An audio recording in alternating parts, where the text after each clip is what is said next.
Last BBC I talked a bit about afflicted fear, which is that fear that's supported by distorted ideas about something and often activates our sympathetic nervous system. That's part of the autonomic nervous system, which is the fight and flight response that we have. And when we're operating in that system, we're kind of on automatic pilot. It's kind of the reptilian brain, so we really can't access our higher brains to use logic, etc. And often we do things very impulsively.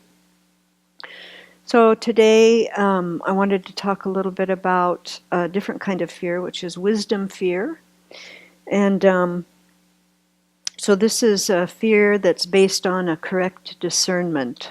So it's a clear understanding of the situation so that we can decide what's dangerous and what's not, and then prepare and act accordingly. So one of the ways that we can actually develop this wisdom fear is through our Lam Rim practice, so the stages of the path. So there's different meditations in the Lam Rim that often a afflicted fear can come up instead of a wisdom fear. So I thought I'd just describe a few of those. So one of them is when we meditate on the disadvantages of cyclic existence. And so there's 6 points under that one, and just to quickly go over those. So there's no certainty, security, or stability in our lives. And when we do these points, we bring up specific examples from our own experience so that we can make it personal. It's not just a list that we just so we have to connect our hearts to these. The second is that we're never satisfied with what we have, what we do, who we are. We always want more and better. So there's dissatisfaction that really pervades our life. We die repeatedly in one life after another. We take rebirth repeatedly without choice. And we change status from exalted to humble. So just in even one lifetime, we can be rich and then poor and then rich again, those kinds of things. And lastly, we undergo suffering alone. No one can experience it for us. So oftentimes when we go through those points and see really how pervasive these are in our life, we can feel kind of freaked out about that and get this afflicted fear. But the discernment here and how we want to get a wisdom fear is to just being aware of this potential suffering. We want to avoid it, and we want to avoid creating the causes for it. And we also want to purify any causes that we've already created. And so that kind of awareness of danger or fear is something that's very useful and beneficial.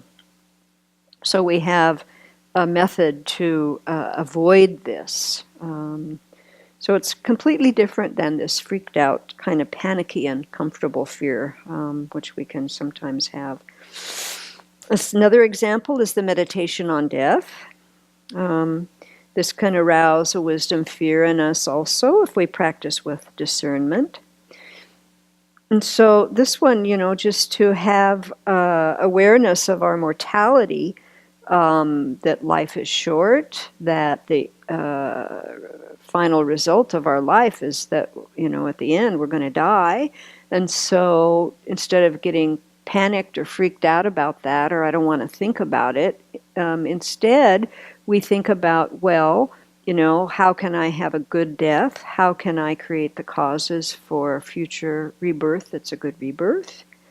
And so, by abandoning any harming, living ethically, living kindly,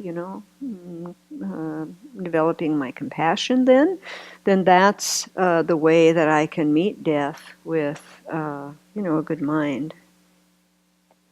And actually, when we think about also the suffering of the lower realms, that's another example.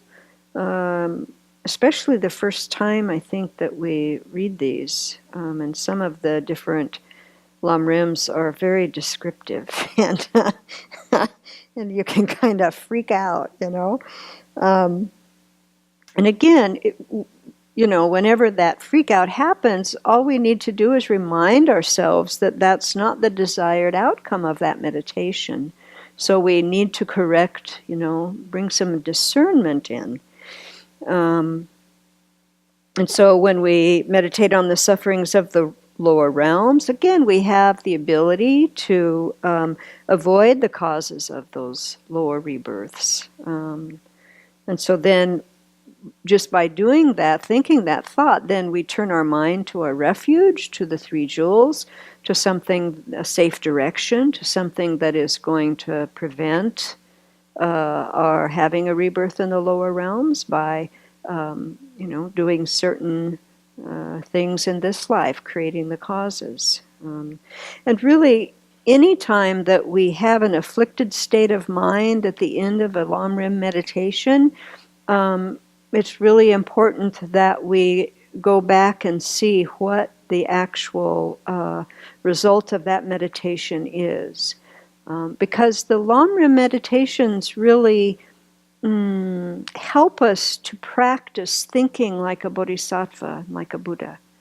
And so if the end of a meditation we have fear or any kind of affliction, anger, anything like that, then we haven't gotten the clear purpose of that meditation. So we want to go back around and see where we kind of got off track.